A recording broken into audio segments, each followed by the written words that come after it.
मैं थोड़ी सी बात बताता हूं, पूरी बात तो आगे जब आगे पढ़ेंगे, मूवमेंट पढ़ेंगे तब पढ़ेंगे। 1905 में आपने पढ़ा होगा, कर्जन एक कांड कर देता, बंगाल विभाजन। क्या कर देता है? अगस्त के आसपास उसने बंगाल का विभाजन कर दिया। तो उसके खिलाफ एक आंदोलन चलता, उस आंदोलन का नाम है स्वदेशी आंदोलन। क्या नाम है? जब बंगाल का विभाजन हुआ तो हमने अंग्रेजों का बंगाल का विभाजन मत करो, अंग्रेजों का हम तो करेंगे, हम तुम्हारी बातें मानेंगे नहीं। तो हमने कहा अंग्रेजों पे दबाव लाने के लिए क्या करें, तो हमने कहा हम अंग्रेजों का सामान नहीं खरीदेंगे, विदेशी वस्तुओं का बहिष्कार। क्या कर देंगे? विदेशी वस्तुओं का। और जब अंग्रेजों का सामान नहीं खरीदेंगे तो अंग्रेजों को क्या होगा? घाटा। अंग्रेजों को घाटा होगा तो अपनी बात मान लेंगे, पर अंग्रेजों को कोई घाटा नहीं हुआ तो भी अंग्रेजों ने अपनी बातें मानी। तो जब हम विदेशी कपड़े नहीं खरीदेंगे, विदेशी वस्तु नहीं खरीदेंगे, तो फिर क्या खरीदेंगे? स्वदेशी। इसलिए आंदोलन का नाम ही क्या था? स्वदेशी। क्या नाम था? अगस्त के आसपास शुरू हो गया। कब शुरू हो गया? जुलाई के आसपास बंगाल विभाजन हुआ था, अगस्त में स्वदेशी आंदोलन शुरू हो जाता है। कांग्रेस का अधिवेशन होता दिसंबर। कांग्रेस का कब होता? बंगालियों ने स्वदेशी आंदोलन शुरू कर दिया, कांग्रेस का अधिवेशन कब हुआ? दिसंबर। कहां पे हुआ? बनारस। तो पूछा भाई कांग्रेस वो बंगाल में चल रहा है स्वदेशी आंदोलन, क्या तुम इसके साथ हो कि नहीं हो? कांग्रेस ने कहा कि हाँ बंगालियों तुम संघर्ष करो, हम तुम्हारे। इससे पहले कांग्रेस ने कोई आंदोलन किया नहीं था। 1885 में कांग्रेस बनी है। कांग्रेस का पहला कोई आंदोलन था तो वो कौन सा था? स्वदेश। कौन सा था? इसका मतलब 1885 से लेकर 1905 के बीच में कांग्रेस कोई भी आंदोलन करती, क्योंकि उस समय जो कांग्रेस के नेता थे उनका मानना था कि आंदोलन करने की कोई आवश्यकता। अंग्रेजों को बात बताओ, अंग्रेज अपनी बात समझ लेंगे, क्योंकि एयो ह्यूम ने यही कहा था। एयो ह्यूम ने कहा था भाई भारतीयों की बातें अंग्रेजों को पता ही नहीं चलती, और यदि भारतीयों की बातें अंग्रेजों को पता चल जाएगी तो अंग्रेज उन समस्याओं का क्या कर देंगे? समाधान। तो वो एजुकेटेड इंडियंस इस बात को विश्वास करते थे, इसलिए उन्होंने कहा भाई ठीक है। तो हर साल इकट्ठे होते, 3 दिन की मीटिंग करते, मीटिंग में अपनी समस्याएं लिखते, अंग्रेजों को देख के आते, अंग्रेजों को हमारा समाधान कर दो। थोड़ा बहुत समाधान अंग्रेज कर भी देते, लेकिन पूरी तरीके से अंग्रेजों ने भी ढंग से समाधान।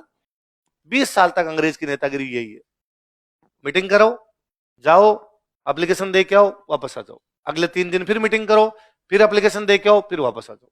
अगले 3 दिन फिर मीटिंग करो, अगले साल फिर 3 दिन आओ। बस साल में 3 दिन के लिए मिलते हैं, इसके अलावा कांग्रेस का कोई ज्यादा लेना देना नहीं था। अब कांग्रेस में 3 नए नेता आए, लाल बाल पाल। कौन है? लाला लाजपत राय, बाल गंगाधर तिलक, विपिन चंद्र पाल। कौन कौन नेता? लाला लाजपत राय, बाल गंगाधर तिलक, विपिन चंद्र। और इन्होंने कहा भाई साहब ये क्या है, भीख मांगनी है। तुम क्या करते हो? 3 दिन इकट्ठे होते हो, और 3 दिन इकट्ठे होकर एप्लीकेशन तैयार करते हो, और एप्लीकेशन तैयार करके अंग्रेजों के पास जाते हो। अंग्रेजों को गवर्नर जनरल के पास जाकर मैं कम इन सर, वो कहता बाहर बैठो, एक बार 1 घंटे बाद आना, तो तुम बाहर बैठे रहते हो। 1 घंटे बाद वो बुलाता है, वो कहता सिट डाउन, बैठ जाओ। आप कहते नहीं नहीं सर खड़े हैं सर, एक ही बात, आपके सामने कैसे बैठेंगे? बता हाँ प्रॉब्लम बताओ। तो आप कहते ये लो सर एप्लीकेशन लेके आए थे, हमारा एप्लीकेशन देख लो, और सर हमें पता है आप भारत में बहुत अच्छा राज कर रहे हैं, आपसे अच्छा राज कोई भी नहीं कर सकेगा, और सर प्लीज इंडिया छोड़ के मत चले जाना। ये अंग्रेजों तुम भारत के लिए बहुत अच्छे आदमी हो, यदि तुम इंडिया छोड़ के चले गए हम आपस में लड़ने लग जाएंगे, इसलिए तुम इंडिया छोड़ के मत जाना। यदि तुम इंडिया छोड़ के चले गए हम पैर पकड़ के वापस लाएंगे। ऐसा गोखले ने कहा था। किसने कहा था? अंग्रेजों तुम इंडिया छोड़ के यदि तुम चले गए तो तुम्हें हम पैर पकड़ के वापस लेके आएंगे, तुम्हारा यहाँ रहना बहुत जरूरी है, और तुम बहुत भले लोग हो, और हमें पता है तुम भारत की समस्याओं का समाधान करते हो, लेकिन फिर भी ये एप्लीकेशन है सर देख लेना टाइम मिले तो। अगले साल वापस जाते, वापस जाकर सर हम आपको 16 समस्याएं दे के गए थे, और आपने 3 समस्याओं का समाधान कर दिया, केवल 13 बची है सर, देख लेना टाइम मिले तो। और थोड़ी ये 4-5 और लिख के लाए थे, इन पे भी देख लेना। फिर अगले साल वापस ये क्या थे। कुल मिला के एप्लीकेशन का दौर चलता है, इसके अलावा कुछ भी करते। तिलक ने कहा है तो हाथा जोड़ी यार, भिक्षावृत्ति है, भीख मांगनी है जाके अंग्रेजों से, ये क्या तरीका हुआ। अब तिलक थोड़ा नए प्रकार के नेता है थे, तो तिलक भी एप्लीकेशन ही दे के आते, पर तिलक का तरीका थोड़ा अलग था। पहले वाले जितने भी जाया करते थे वो सारे के सारे एकदम सूटेड बूटेड, ऊपर तक कोट के बटन बंद किए हुए, इधर 3 पेन टांगे हुए, इधर 3 गुलाब के फूल टांगे हुए। इंग्लिश बोलने वाले लोग सारे जाके इंग्लिश में बात करते, मैं कमीन सर के अंदर जाते। अब तिलक आया, तिलक धोती बांधी हुई, एक पल्ला इधर पकड़ा हुआ, 5-7 आनिए बानिए इधर, 5-7 आनिए बानिए इधर, यूनिवर्सिटी वाले नेता होते हैं उस टाइप के एकदम तिलक। और 5-7 यूं आगे चलते, भाई साहब आ रहे हैं साइड में जाओ, भाई साहब आ रहे हैं साइड में जाओ। अब तिलक मैं कमीन सर नहीं कहते, तिलक सीधे सीधे जाते, एप्लीकेशन रखते, साथ में जाकर कहता आज का आज काम होना चाहिए। ये तिलक थे। ये कौन थे? तो 85 तक जो नेता थे वो नरम नरम बातें करते, इसलिए उनको बोलते हैं नरम दल। क्या बोलते हैं? अब थोड़ी गरम गरम बातें हो रही, इसलिए क्या बोलते हैं? तो 1905 के बाद कौन सा आ गया? गरम दल। और इस गरम दल ने आके कहा आंदोलन करो, एप्लीकेशन देने से कुछ ही नहीं होगा। और तिलक ने कहा 3 दिन तक यदि मेंढक टर्राए तो बरसात नहीं होती है। भाई मेंढक टर्राते हैं, बरसात के टाइम में मेंढक टर्राने लग जाते हैं, तुम मेंढकों की तरह टर्राते हो यार, बरसात आती है उस टाइम। ऐसे साहब बरसात नहीं होती है, हमें पॉलिटिक्स करनी पड़ेगी, ढंग से पॉलिटिक्स करनी पड़ेगी। इसलिए उन्होंने कहा हमें आंदोलन करना पड़ेगा। इसलिए गरम दल वाले आंदोलन लेके आए थे स्वदेशी। क्या लेके आए? कौन सा लेके आए? स्वदेशी। और स्वदेशी हिट हो गया और कांग्रेस को स्वदेशी मूवमेंट का सपोर्ट करना पड़ा। अब गरम दल वालों का कॉन्फिडेंस बढ़ा, कॉन्फिडेंस बढ़ा तो गरम दल वालों ने कहा अब अगला अधिवेशन देखो, अगले अधिवेशन में अध्यक्ष बनाएंगे बाल गंगाधर तिलक को। किसको बनाएंगे? नरम दल वाले ही गए। नरम दल वालों को लगा 20 साल की दुकानदारी बंद कर देगा, ये बड़ा ये मोटा आदमी है, बदमाश है, और ये छोरे इसके साथ घूमते रहते हैं, कूटामारी कर लेंगे अपने साथ। इसलिए उनको लगा यार क्या किया जाए, तिलक अध्यक्ष नहीं बनना चाहिए, तिलक अध्यक्ष नहीं बनना चाहिए, तिलक कौन विरोध करे तिलक का। तो लंदन में बैठे हुए एक आदमी को बुलाया गया, दादा भाई नौरोजी। किसको बुलाया? मरने वाले हैं डोकरे एकदम, लंदन में बैठे हैं। उनको कहा दादा भाई एक बार प्लीज वापस आओ, आप आ जाओगे तो हम कह देंगे दादा भाई लंदन से चला के आगे तो अध्यक्ष कौन बनेंगे? दादा भाई। तो तिलक अपनी बात कर नहीं पाएगा। तो उन्होंने कहा ठीक है। तो 1906 में अधिवेशन होता है कलकत्ता। कहां पर होता है? अध्यक्ष कौन बने? दादा भाई नौरोजी। हमेशा ना पहले की बात उनके साथ की जाती है जो संख्या में कम होते। हिंदू तो बढ़ने ही, कांग्रेस के 100 प्रेसिडेंट बने, उनके अंदर 90 हिंदू बने होंगे, 10 माइनॉरिटी है, उनका याद करना पड़ेगा। साहब ये थोड़े से थे फिर भी बना है, ये बड़ी बात होती है ना। बस वही बात आगे बस समझ में। तो हिंदू बने थे, बीच में खूब सारे बने। हाँ, तो 1906 में अधिवेशन हो रहा है, उसमें अध्यक्ष कौन बन रहे हैं? दादा भाई नौरोजी। अधिवेशन कहां हो रहा है? अच्छा, गरम दल वाले चाहते थे किसको बनाए? बाल गंगाधर तिलक। लेकिन वो नरम दल वाले किसको बुला गए? दादा भाई नौरोजी को। इसलिए अध्यक्ष कौन बन गए? दादा भाई नौरोजी।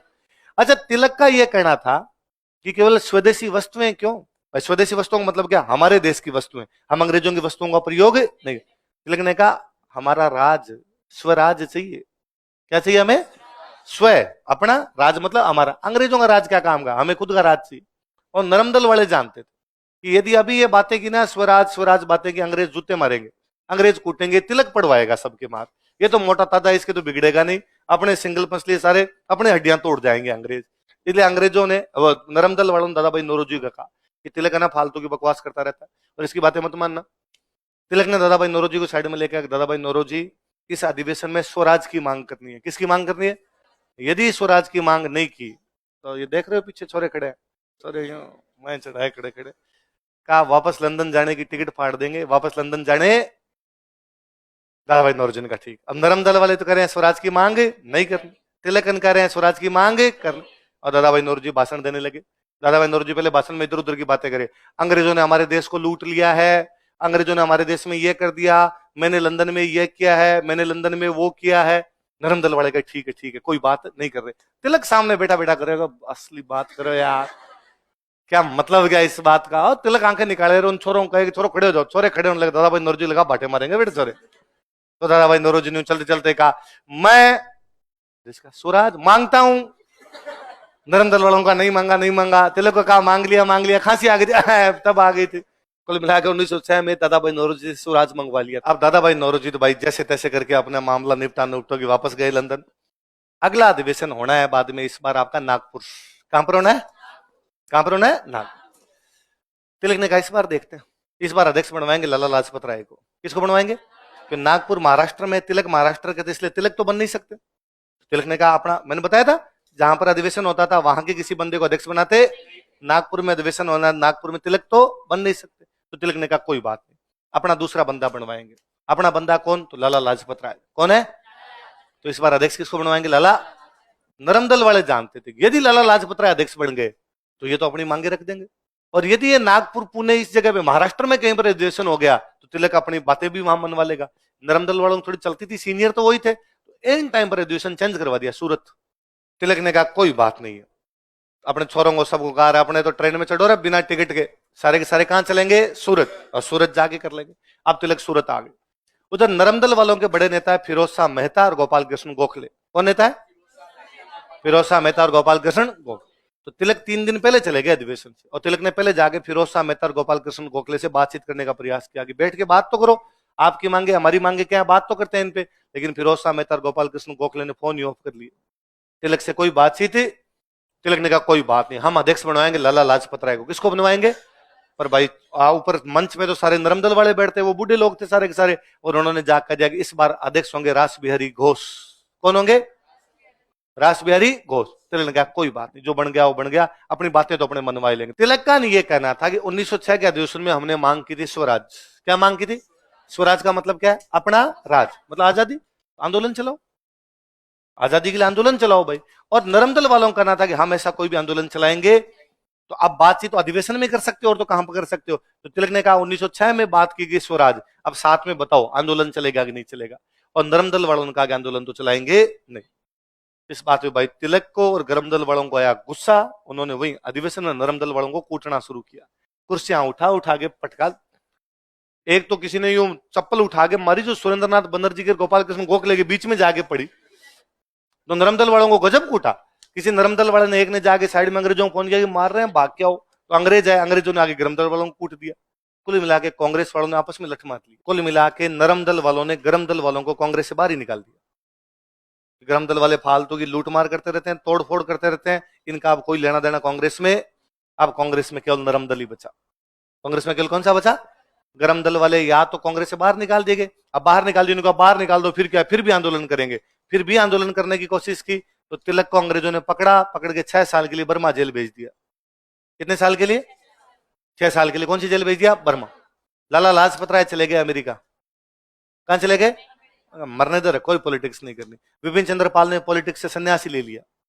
उसने कहा अपने टाटा बाय बाय, अपने पॉलिटिक्स का कोई लेना देना। एक नेता और थे अरविंद घोष। कौन थे? वो बन गए बाबा जी। 4 नेता थे, लाल बाल पाल और अरविंद घोष। बाल चले गए जेल, लाल चला गया अमेरिका, विपिन चंद्र पाल ने पॉलिटिक्स छोड़ दी, अरविंद घोष बन गए बाबा जी। कुल मिला के गरम दल पूरी तरीके से क्या हो गया? समाप्त। और नोटिस करो, देखो जनगण मन गाने वाले कौन थे? रविंद्रनाथ टैगोर। रविंद्रनाथ टैगोर कहां के? बंगाल। तो कलकत्ता में गाएंगे। कहां गाएंगे? वंदे मातरम लिखने वाले कौन थे? बंकिम चंद्र चटर्जी, बंगाल के थे, कलकत्ता में गाएंगे। तो वंदे मातरम भी कलकत्ता अधिवेशन में और जनगण मन भी कलकत्ता अधिवेशन। वो कलकत्ता अधिवेशन कब हुआ? 1896। ये कलकत्ता अधिवेशन कब हो रहा? 1911। उसके अध्यक्ष कौन थे? रहीमतुल्ला सयानी। इसके अध्यक्ष कौन है? बिशन नारायण धर। कौन है बिशन नारायण? तो बिशन नारायण धर की अध्यक्षता में अधिवेशन कहां हो रहा है? कलकत्ता। कब हो रहा है? और क्या गाया जा रहा है इसमें? क्या गाया जा? क्योंकि उस साल ब्रिटेन का राजा भारत आया हुआ था, जॉर्ज पंचम। कौन आया हुआ था? कौन आया हुआ था? और उसकी रानी मेरी है, तो उसकी मेरी नहीं है, पर उसका नाम क्या था? राजा का नाम तो क्या था? जॉर्ज पंचम। रानी का नाम? कौन है ये? ब्रिटेन की राजा और रानी। कौन है? ब्रिटेन के राजा और रानी। कहां आए हुए थे? इसलिए हम भारत वाले उनके स्वागत में खड़े होके गा रहे थे, जन गण मन अधिनायक जया है भारत भाग्य विधाता। हे भारत के भाग्य के विधाता जॉर्ज पंचम, हम जन गण मन प्रार्थना करते हैं। हम ब्रिटिश सम्राट के सम्मान में गीत गा रहे थे। कौन सा गीत गा रहे थे? कौन सा गीत गा रहे थे? पंजाब सिंध गुजरात मराठा द्राविड़ उत्कल बंगा, पूरा भारत तेरा आदर करता है। पंजाब सिंध गुजरात महाराष्ट्र साउथ इंडिया उड़ीसा बंगाल, सारे के सारे तेरे सम्मान के अंदर खड़े। अपने नहीं है उसमें, अपना नाम है, क्योंकि तब हम इंडिया में आते ही नहीं थे। कौन सा? वही कौन सा? 10th क्लास में हिंदी का चैप्टर था, जॉर्ज पंचम की नाक। अब तुम टाबरों ने कब 10th की? कब की तूने 10th? 5 साल पहले, मतलब कब? जब कोरोना लगा था, 2019 है ना? मैंने की 2004। तेरा जन्म कब हुआ? जन्म कब हुआ? 2000। यदि तेरे पापा मेरे दोस्त होते तो मैं तेरे पापा की बारात में जाता, है ना? मुझे क्या बता तुमने किसकी नाक और किसके कान पड़े। वही होगा भाई, जॉर्ज पंचम नाम था, वही हो, है ना? फिर वही जॉर्ज पंचम नाम का तो कोई दूसरा आदमी नहीं। चलो तुम 2003 वाले हो रहे इसमें, 2004 का भी है तुम में कोई? कौन है बताओ? 2005 का, 6 का, 6 का, 7 का? चलो शुक्र है, कम से कम 7 का तो नहीं है। क्यों बचपन बर्बाद करने के लिए आए तुम लोग? किसने कहा तुम्हें ये तैयारी करने का? किसने सलाह दी तेरे को तैयारी करने की? पापा ने भेजा? आज पापा से लड़ाई कर लेना जाकर। क्यों भेज जाएगा मेरे को वहां पे?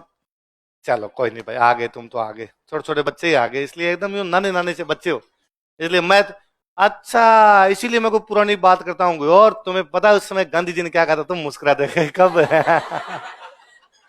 कब? मैं तुम्हें कहता, जानते हो चौधरी चरण सिंह कौन था?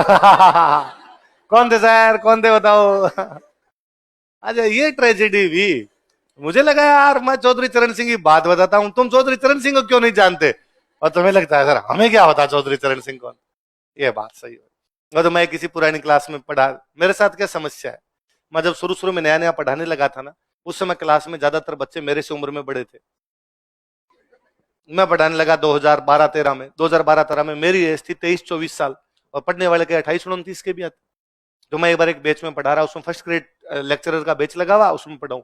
और मैंने उनको यूं को सरकारी स्कूल प्राइवेट स्कूलों की बात कर रहे थे, और मैंने कहा मैं ना सरकारी स्कूल में पढ़ा हुआ हूँ, और मुझे लगता है मेरी सबसे अच्छी पढ़ाई सरकारी स्कूल में भी थी, प्राइवेट वालों ने तो इतना अच्छा पढ़ाया नहीं जितना उन्होंने पढ़ाया था।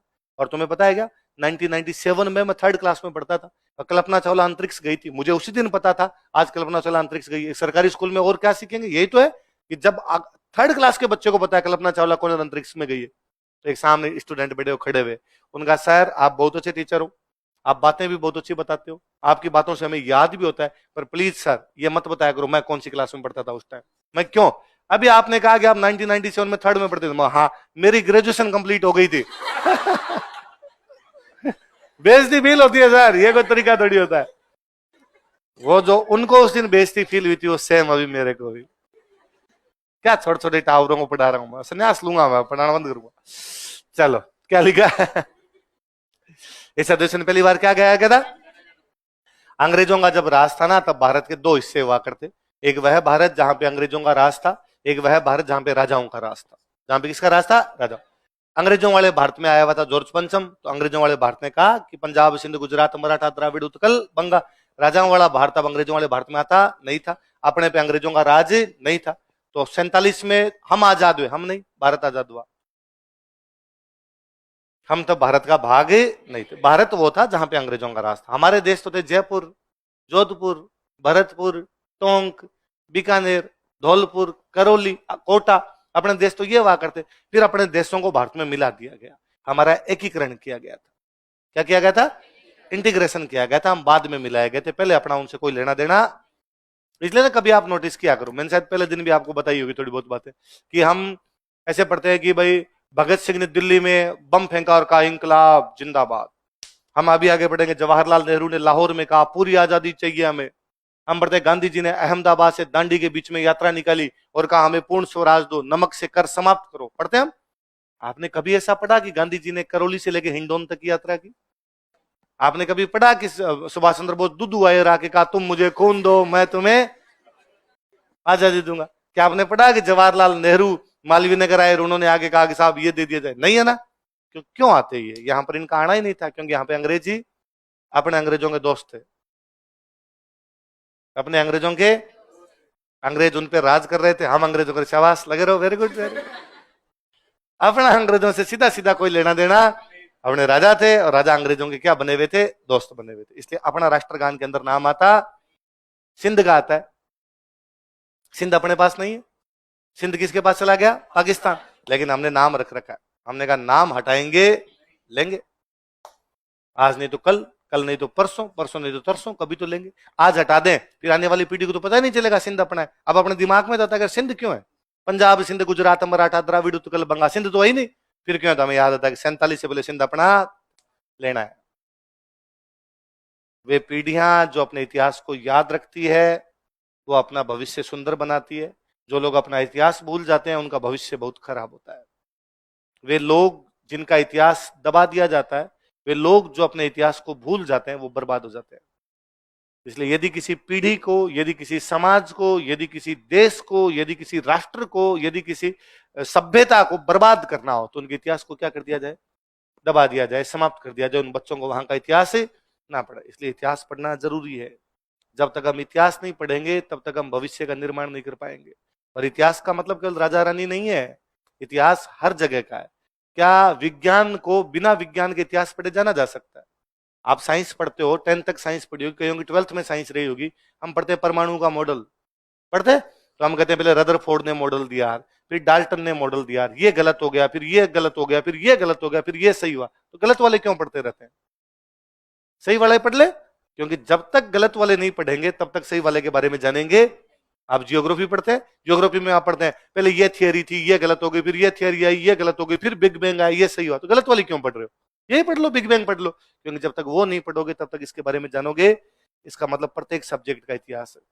भूगोल पढ़नी है तो भूगोल का इतिहास पढ़ो, साइंस पढ़नी है तो साइंस का इतिहास पढ़ो, पॉलिटी पढ़नी है तो पॉलिटी का इतिहास पढ़ो। सब चीजों का इतिहास है। बिना इतिहास के कोई भी सब्जेक्ट है, इतिहास सब्जेक्ट में उसी प्रकार है जैसे घर में बूढ़े दादा दादी।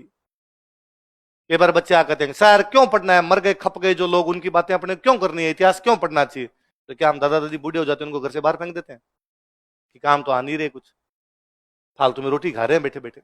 दो आदमियों को उठा के ले जाना पड़ता है, उठा के बिठाना पड़ता है, सल्टा और इनको बाहर निकलो। नहीं करते ना हम, क्योंकि हमें लगता है कि इनके पास एक्सपीरियंस है, इनकी बातों से हम सीख सकते हैं। वैसे इतिहास से हम सीख सकते हैं। अब सुनो, देखो बात, मैंने बताया कांग्रेस ने पहला कोई आंदोलन चलाया था, वो चलाया था स्वदेशी। कौन सा चलाया? स्वदेशी। क्यों चलाया स्वदेशी आंदोलन?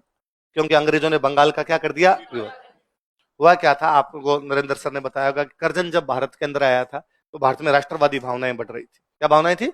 नेशनलिज्म बढ़ा हुआ था, और नेशनलिज्म भारत में सबसे अधिक कहीं बढ़ा हुआ था, तो वो बढ़ा हुआ था बंगाल। इसलिए कर्जन उस राष्ट्रवादी भावनाओं को कुचलना चाहता है, सप्रेस करना चाहता है, दबाना चाहता है, इसलिए उसने बंगाल के दो टुकड़े कर दिए, पूर्वी बंगाल और पश्चिम। अच्छा, बंगाल में भी यदि नेशनलिज्म की भावना ज्यादा थी तो वो थी बंगाली हिंदुओं में। तो किसमें थी? क्योंकि देखो उसका भी एक रीजन आपका भी नोटिस करना, 57 की क्रांति पड़ी, 57 क्रांति के नेता पढ़ो आप। दिल्ली में क्रांति कौन कर रहे हैं? बहादुर शाह जफर और बख्त खान। बहादुर शाह जफर और बख्त। लखनऊ में कौन कर रही है? बेगम हजरत महल। कौन कर रही है? बेगम। फैजाबाद में कौन कर रहे हैं? मौलवी अहमदुल्ला शाह। कौन कर रहे थे? मौलवी। इलाहाबाद में कौन कर रहा है? लियाकत अली। इलाहाबाद में कौन कर रहे हैं? उधर आपके बरेली में कौन कर रहा है? बख्त खान। कौन कर रहा है? कौन कर रहा है? सारे मुसलमान हैं। 57 की क्रांति में ज्यादातर मुसलमान है, क्योंकि 57 की क्रांति अंग्रेजों का राज खत्म करने के लिए की गई थी। अंग्रेजों का राज खत्म करके वापस वही राज लाएंगे जो पुराना था। पुराना किसका था? मुसलमानों का। इसलिए किसको बादशाह बनाने की बातें कर रहे थे? बहादुर शाह। तो 57 की क्रांति में मुसलमान बड़ी संख्या में जुड़े थे, और मुसलमानों ने कहा रहे हमारा राज इन अंग्रेजों ने छीन लिया, हमारे मुगल बादशाह का राज छीन लिया, हम अंग्रेजों को देश से बाहर निकालेंगे और वापस मुगल बादशाह का राज लाएंगे। अब चूंकि हिंदू भी उनसे पीड़ित थे तो थोड़े थोड़े हिंदू भी उनके साथ शामिल हो गए, पर फिर भी बड़े तौर पर हिंदू राजाओं ने अंग्रेजों का साथ दिया। हिंदू राजाओं में दो बड़े नाम ले सकते हो आप, नाना साहब और लक्ष्मीबाई, और ज्यादातर जो राजा थे वो अंग्रेजों के पक्ष में। इसलिए जब क्रांति समाप्त हुई तो अंग्रेजों को एक बहुत अच्छी बात समझ में आई कि मुसलमान अपने खिलाफ है, हिंदू साथ है। मुसलमान अपने खिलाफ है, हिंदू अपने। इसलिए अंग्रेजों ने 57 की क्रांति के बाद हिंदुओं को तो नजदीक लिया, मुसलमानों को दूर रखा। हिंदुओं को पढ़ाओ, इनको नौकरियां दो, क्योंकि अपने साथ खड़े, ये अपने खिलाफ कभी भी क्रांति नहीं करेंगे। और मुसलमानों को दूर रखो, इनको को नौकरियां वगैरह मत दो, वरना ये अपने खिलाफ क्या कर देंगे? क्रांति। फिर हिंदुओं ने चला के भी थोड़ा सा कहा हाँ स्कूल खोलो, पढ़ेंगे पढ़ेंगे। मुसलमानों ने थोड़ा पढ़ाई से परहेज भी रखा, और मुसलमानों ने कहा हम अंग्रेजों की शिक्षा नहीं पढ़ेंगे, हम तो हमारी शिक्षाएं पढ़ेंगे। तो उन्होंने अपने मदरसे खोले और मदरसों में पढ़ना शुरू कर दिया। एजुकेशन ज्यादा हिंदुओं में आई कि मुसलमानों में? नौकरी भी ज्यादा हिंदू लगेंगे कि मुसलमान? तो आर्थिक स्थिति हिंदुओं की सुधरेगी कि मुसलमानों की? तो हिंदुओं की आर्थिक स्थिति सुधर गई। हिंदुओं की आर्थिक स्थिति सुधरी, हिंदू पढ़ने लगे, पढ़ने लगे तो समझदार हुए, समझदार हुए तो पार्टी बना ली कांग्रेस। पार्टी कौन सी बना ली? कांग्रेस में भी ज्यादातर है तो कौन? हिंदू। इसलिए अब अंग्रेजों को थ्रेट किससे? हिंदुओं से। अब किससे है? तो 1905 तक आते आते कर्जन के समझ में आ गया कि 57 वाली गलती पड़ गई। अब तो 57 में अपन ने सोचा था हिंदुओं को पढ़ाएं तो हिंदू अपने पक्ष में आ जाएंगे, उल्टा पड़ गया भाई साहब, हिंदू तो अपने खिलाफ होते जा रहे हैं। और पार्टी कौन सी बना ली? इसलिए अब जो कर्जन है वो मुसलमानों को पक्ष में लेना चाहता है। इसलिए उसने मुसलमानों को पक्ष में लेने के लिए कहा कि मुसलमानों, कभी इस बंगाल की राजधानी थी ढाका, राजधानी कौन सी थी? और तुम यहाँ के राजा थे, राजा। और हिंदू है ना, तुम्हारे गार्ड खड़े रहते थे घर के बाहर, राजाओं की सेना में नौकरियां करते थे। अब हिंदू तो है कलेक्टर, तुम घर में लगाते हो झाड़ू पोछे, हालत क्या हो गई तुम्हारी? इसलिए मुसलमानों, मैं तुम्हारी हालत सुधारना चाहता हूं, इसलिए मैं बंगाल के दो टुकड़े करना चाहता हूं, एक बनाऊंगा पूर्वी बंगाल, एक बनाऊंगा। तो पूर्वी बंगाल तुम्हारा, उसमें मुसलमान मुसलमान मुसलमान ही होंगे, तुम्हारी चलेगी। जब सारे मुसलमान ही होंगे वहां हिंदुओं की चलेगी। तो मैं तुम्हें एक पूरा राज्य देना चाहता हूं, पर देखना मैं जब तुम्हें एक राज्य दूंगा पूर्वी बंगाल, तो ये हिंदू बड़े नाराज होंगे। ये कांग्रेस बड़ी नाराज होगी। मुसलमानों ने कहा ना ना करजन, तू थोड़ा ज्यादा बोल रहा है, हिंदू हमारे भाई हैं, इतनी सदियों से हम साथ में रह रहे हैं, हिंदू क्यों विरोध करेंगे? यदि हमें एक प्रांत मिल जाता है, हमें एक राज्य मिल जाता है, हिंदू क्यों विरोध करेंगे? करजन ने कहा देख लेते हैं। और भाई साहब जैसे ही करजन ने बंगाल का विभाजन किया, कांग्रेस विरोध कर गई। कांग्रेस ने चला दिया स्वदेशी आंदोलन। क्या चला दिया? और कहा बंगाल विभाजन का विरोध करते हैं, बंगाल विभाजन गलत है। और करजन ने मुसलमानों की तरफ कहा कि देख रहे हो विनोद, एक राज्य मिला है तुम्हें, क्या मिला है? उसमें कांग्रेस पूरी की पूरी तुम्हारे खिलाफ आ गई। तो मुसलमानों ने कहा तो सर हमें अब क्या करना चाहिए? करजन ने कहा तुम पार्टी बनाओ खुद की। इसलिए मुसलमानों ने पार्टी बनाई, मुस्लिम लीग। क्या बनाई? मुस्लिम लीग। अब मुस्लिम लीग तो करती है अंग्रेजों का सपोर्ट और कांग्रेस करती है अंग्रेजों का विरोध। यह बात हो गई। 1911 में जॉर्ज पंचम आया हुआ भारत, हमने गया जनगण मन, जॉर्ज पंचम हुआ राजी, और जॉर्ज पंचम ने पूछा हाँ भाई समस्या है तो बताओ। हमने कहा बंगाल का विभाजन हो रखा है। जॉर्ज पंचम बंगाल के विभाजन को कैंसिल कर गया। मुसलमान क्यों राजी थे अंग्रेजों के? क्योंकि अंग्रेजों ने बंगाल का क्या किया था? विभाजन। अब बंगाल का विभाजन क्या हो गया? रद्द। तो मुसलमान भी अंग्रेजों से नाराज, हिंदू पहले से नाराज। मुसलमानों की पार्टी मुस्लिम लीग, हिंदुओं की पार्टी कांग्रेस। पहले कांग्रेस थी विरोध में, मुस्लिम लीग थी पक्ष में, अब मुस्लिम लीग भी किसी हो गई विरोध। दुश्मन का दुश्मन दोस्त होता है, दुश्मन का दुश्मन। अब मुस्लिम लीग के नए नए दुश्मन कौन? अंग्रेज। अंग्रेजों के पहले से दुश्मन कौन? कांग्रेस। इसलिए अब मुस्लिम लीग और कांग्रेस ने कहा कि हैप्पी वैलेंटाइन डे 1916 में। ऐसा उन्होंने कब कहा? इन दोनों में वापस प्यार परवान कब चढ़ता है? 1916 में। किस किस के बीच? मुस्लिम लीग और कांग्रेस, लखनऊ में। कहां पर? एक तरफ लखनऊ में मीटिंग हो रही है कांग्रेस की, लखनऊ में मीटिंग हो रही है मुस्लिम लीग। और कांग्रेस और मुस्लिम लीग आपस में समझौता कर लेती है, उसको बोलते हैं लखनऊ समझौता। क्या बोलते हैं? लखनऊ समझौता कब हुआ? 1916। किस किस के बीच में? कांग्रेस और मुस्लिम। ये तो कांग्रेस और मुस्लिम लीग मिल रही है 1916 में। दूसरा, 1907 में कांग्रेस तो खुद ही लड़ पड़ी थी। कांग्रेस में दो दल बन गए थे, एक तो नरम दल और एक मैंने कहा था तिलक को 1908 में गिरफ्तार किया, 6 साल के लिए कहां भेज दिया? जेल। तिलक 6 साल के लिए जेल गए, 1914 में बाहर आए। कब बाहर आए? 1908 में जेल भेजेंगे तो कब आएंगे? 1914। तिलक को पता था बिना पार्टी के कोई भी नेता कुछ भी, अकेले नेता कुछ भी नहीं करेगा जब तक पार्टी का नहीं। पार्टी बड़ी कौन सी? कांग्रेस। इसलिए तिलक को अब क्या ज्वाइन करनी है? कांग्रेस। कांग्रेस के दो बड़े नेता फिरोज शाह मेहता और गोपाल कृष्ण गोखले, उनको पता था तिलक ने जूते मारे थे, इसलिए वो कहे कि तिलक को हम कांग्रेस में आने। उनको याद था कि यार 1907 में कैसे आडे पटक पटक के कूटा था इस आदमी ने अपने को, तो उन्होंने कहा तिलक को हम कांग्रेस में लेंगे। तिलक ने कई दिन आता थोड़ी कि मत करो यार, ले लो यार कांग्रेस में, लेकिन मेहता और गोखले ने कहा जब तक हम जिंदा है तिलक को कांग्रेस में आने नहीं दें। तिलक ने कहा तो मर जाओ दोनों। 15 में दोनों मर गए, फिरोज शाह मेहता भी मर गए, गोपाल कृष्ण। तिलक ने कहा यह है, समझे आ गए। अब जब वो दोनों मर गए, नरम दल के बड़े नेता, तो अब नरम दल वालों के पास कोई बड़ा नेता नहीं था, तो तिलक आ गए कांग्रेस में। तिलक इसमें आ गए। पर तिलक को पता था कि भाई ज्यादा तो नरम दल वाले हैं, अपने नए नए आए हैं, इसलिए जब तक नरम दल वालों से समझौता नहीं करेंगे तब तक भी अपनी कांग्रेस में चलेगी नहीं। इसलिए 1916 में नरम दल और गरम दल में भी समझौता होता है। किसमें होता है? तो 1916 में दो समझौते, कांग्रेस के अंदर समझौता है, कौन सा? नरम दल गरम दल। कांग्रेस बाहर समझौता कर रही है, किससे? मुस्लिम लीग। कहां पे बैठ के? लखनऊ। इसलिए क्या बोलते हैं उसको? है बात समझ में? तो कौन से अधिवेशन में? 1916। और इसी में तिलक कहते हैं स्वराज मेरा जन्म सिद्ध अधिकार है, मैं इसे लेकर रहूं। ये जो समझौते हैं ना, ये दो लोग करवा रहे हैं, एक तो तिलक और एनी बेसेंट। कौन करवा रहे हैं? तिलक और एनी बेसेंट। एनी बेसेंट का नाम सुना है? थियोसॉफिकल सोसाइटी वाली, वो पंचायती करने लग गई थी। थियोसॉफिकल सोसाइटी आई तो वैसे थी, थियोसॉफिकल सोसाइटी का प्रचार करने के लिए, पर अब बड़े बड़े नेता तो मर गए, फिरोज शाह मेहता और गोपाल कृष्ण गोखले। तब नरम दल वालों की पंचायती कौन करती थी? Annie Besant. गरम दल वालों की पंचायती कौन कर रहे? बाल गंगाधर। साउथ इंडिया वालों में एक प्रॉब्लम है, वो कहते हैं हिंदी नहीं बोलनी। क्या नहीं बोलनी?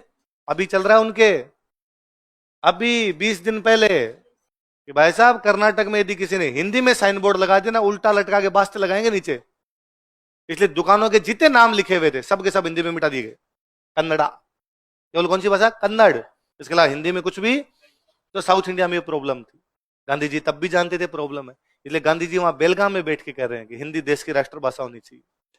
गांधी जी देखो कितने समझदार आदमी, वो जानते हैं हिंदी को राष्ट्रभाषा बनाने की बात उन लोगों के बीच में की जाए जो हिंदी नहीं बोलते हैं। बिहार में यूपी में बैठ के हिंदी को राष्ट्रभाषा बनाने तो सारे हाथ ही खड़ा करेंगे, हाँ बना दो। ऐसे लोगों के बीच में बात करो जो इस प्रकार की बात है। मेरे पास कई बार कोई बंदा आता है और बंदा कहता है गुरुजी राजस्थानी भाषा बना श्या, हाँ तो मैं भी थार सागा हूं, तू होना ही है, तेरे को यही आती है। वो आदमी जिसको नहीं समझता है, वो आदमी जिसको ये समझा नहीं है, वो आदमी जिसको नहीं पता राजस्थानी भाषा है, उसको समझाना है, उसको जोड़ना है। तू और मैं तो एक जैसे ही है, अपने को आती यही है, बोलती यही है। वो जो शहर का बच्चा, वो जो राजस्थान के ऐसे क्षेत्र का बच्चा जिसको इस भाषा से इतना लगाव नहीं, उसको जोड़ेंगे तब पार पड़ेगी। तभी गांधी जी वाली बात याद आती है कि गांधी जी हिंदी को राष्ट्रभाषा बनाने की बात कहां बैठ के कर रहे थे। वो समझते थे कि यार इन लोगों में जब तक पॉपुलर नहीं होगी तब तक पार पड़ेगी। अपने घर में बैठ के तो कोई बात कर ले यार, यूपी में बैठ के आप, एमपी में बैठ के आप, गुजरात में बैठ के बिहार में बैठ के हिंदी राष्ट्रभाषा, हाँ बनाओ बनाओ भाई बनाओ, सब है। आप ऐसी जगह जाके जो लोग हिंदी को जानते भी, जो लोग हिंदी से घृणा करे, नफरत करे, हेट्रेड हो उनमें हिंदी के प्रति, वहां जाके कहोगे नहीं भाई हिंदी हमारी राष्ट्रभाषा है। जब तक हम एक देश के रूप में संगठित नहीं होंगे तब तक अंग्रेजों को देश से बाहर निकालेंगे। थोड़ा विरोध होगा, थोड़े लोग पक्ष में आएंगे, जो पक्ष में आएंगे वो उनको समझाएंगे, बातचीत तो शुरू होगी। कहीं ना कहीं से तो कोई स्टेप तो उठाना पड़ेगा। और कहा गया कि भाई साहब अपने बात करते हैं कांग्रेस कि अंग्रेजों के कपड़े नहीं खरीदेंगे, हम स्वदेशी कपड़े खरीदेंगे। स्वदेशी कपड़ा कौन सा? खादी। और यहां तो कांग्रेस के जो मेंबर बैठे ये अंग्रेजों वाले पहन के हैं, अंग्रेजों वाले कपड़े पहन के भाषण देते हैं, कहते हैं अंग्रेजों के कपड़ों का बहिष्कार करेंगे। खुद तो खोल। विदेश अधिवेशन में कहा गया कि कांग्रेस के जो भी मेंबर है वो केवल क्या बनेंगे, क्या बनेंगे? मोतीलाल नेहरू, जवाहरलाल नेहरू के पापा, है ना। मैंने इसलिए लिखवा दिया कि आगे मैं एक पढ़ाऊंगा ना, तो मैं एक पढ़ाऊंगा नेहरू रिपोर्ट। क्या पढ़ेंगे? तो नेहरू रिपोर्ट आई थी 1928 में। कब आई थी? नेहरू रिपोर्ट पेश करने वाले थे मोतीलाल नेहरू। कौन थे? तो वहां पर अपना सवाल है कि मोतीलाल नेहरू ने रिपोर्ट क्यों पेश की? क्योंकि मोतीलाल नेहरू कांग्रेस के बोले पड़े। मोतीलाल नेहरू बड़े नेता थे, इससे पहले 1919 में भी अध्यक्ष बने थे। 1919 वाला अधिवेशन हुआ था अमृतसर। अब सुनना, काम की ज्यादा काम की बात है। 28 में अध्यक्ष कौन है? मोतीलाल। 29 में कांग्रेस का अधिवेशन होना लाहौर। कहां पर होना है? एक बंदा जो कांग्रेस से थोड़ा बाहर चल रहा है इन दिनों, वो है महात्मा गांधी। कौन है? महात्मा गांधी ने 1920 में एक आंदोलन किया था। आंदोलन का नाम था असहयोग। क्या नाम था? Non cooperation movement. कौन सा मूवमेंट था? Non cooperation. और नॉन कॉपरेशन मूवमेंट के टाइम गांधी जी ने यह कहा था कि 1 साल में आजादी दिला दूंगा। कितने साल में? भाई साहब 1.25 साल आंदोलन चला, लेकिन आजादी नाम की चिड़िया के पंख भी नजर नहीं आए हमें। तो कुल मिला के आजादी मिली नहीं। और अचानक गांधी जी ने एक दिन कहा चोरा चोरी कांड हुआ, और चोरा चोरी कांड के बाद गांधी जी का आंदोलन समाप्त। कांग्रेस बड़ी नाराज हुई, कांग्रेस के नेता बड़े नाराज हुए। उन्होंने कहा बापू चूक गए भाई साहब, बापू का दिमाग से आ गया, इनको समझ में नहीं आता है। गांधी जी चले गए जेल, और जेल से आने के बाद भी गांधी जी कांग्रेस से थोड़े अलग अलग ही फील रहे थे, लोनली फील कर रहे थे गांधी जी। अब गांधी जी को वापस कांग्रेस के अंदर आना है। इधर मोतीलाल नेहरू, मोतीलाल नेहरू को अपना बेटे का फ्यूचर तैयार करना है। मोतीलाल नेहरू के बेटे जवाहरलाल नेहरू। कौन है? मोतीलाल नेहरू गांधी जी को लेटर लिखते हैं। किसको लेटर लिखते हैं? कि गांधी जी मुझे लगता है अब कांग्रेस में युवा लोगों की आवश्यकता है, जवाहर एक युवा लड़का है, प्लीज यदि आप जवाहर के नाम पे थोड़ा कंसिडर करोगे थोड़ा ठीक रहेगा। गांधी जी का रिप्लाई है नहीं, इस बार अध्यक्ष हम बनाएंगे मदन मोहन मालवीय को। किसको बनाएंगे? मदन मोहन, सीनियर लीडर है, मदन मोहन मालवीय को बनाएंगे। मोतीलाल नेहरू वापस लेटर लिखते हैं, यहाँ सही बात है मदन मोहन मालवीय बड़े सीनियर लीडर है, पर फिर भी मेरा कहना है कि यदि आप एक बार जवाहर के बारे में थोड़ा देखेंगे थोड़ा ठीक रहेगा। जवाहर वाकई पढ़ा लिखा है, एक बार आप बात तो करके देखो जवाहर से। गांधी जी का वापस रिप्लाई है कि नहीं, हम सोच रहे हैं वल्लभ भाई पटेल को अध्यक्ष बनाएंगे। किसको बनाएंगे? उनके दिमाग में 2 नाम चल रहे थे, या तो मदन मोहन मालवीय या वल्लभ भाई। मोतीलाल नेहरू कहते हैं पर फिर भी यदि जवाहर के नाम पर थोड़ा हो जाए, थोड़ा ठीक रहे। बापू उनका ठीक है, तो इतना मोतीलाल जी कह रहे हो तो फिर कोका फिट कर देंगे, पर आप थोड़ा ध्यान रखना, मैं जैसा कहूं वैसा वैसा कर लेना, ठीक है। अब भाई साहब 1929 में अधिवेशन हुआ, बापू भाग लेने के लिए गए। लाहौर में अधिवेशन हो रहा है। कहां पे हो रहा है? बापू भाग लेने गए, कई साल बाद में गए बापू गए तो कांग्रेस वाला बापू मंच पे आओ, मंच पे आओ, मंच पे बैठो। बापू ने कहा नहीं भाई हम बूढ़े हो गए, मैं मोतीलाल जी दोनों के तो बुढ़ापा आ गया, हम अब मंच वगैरह पे बैठेंगे नहीं। क्यों मोतीलाल जी? मोतीलाल जी ने कहा भाई अपने तो बुढ़ापा आ गया। उन्होंने कहा नहीं नहीं बापू फिर भी आना पड़ेगा। अरे नहीं नहीं नहीं, मैं मोतीलाल जी तो पॉलिटिक्स ही छोड़ रहे हैं, हमारा पॉलिटिक्स से कोई लेना देना। क्यों मोतीलाल जी? मोतीलाल जी ने कहा हाँ, अपना पॉलिटिक्स से कोई भी लेना देना नहीं। बाबू ऐसे मत करो, बाबू आप ये तो बताओ अगला अध्यक्ष किसको बनाना चाहिए। बाबू ने कहा देखो मैं और मोतीलाल जी तो अब छोड़ रहे हैं पार्टी। क्यों मोतीलाल जी?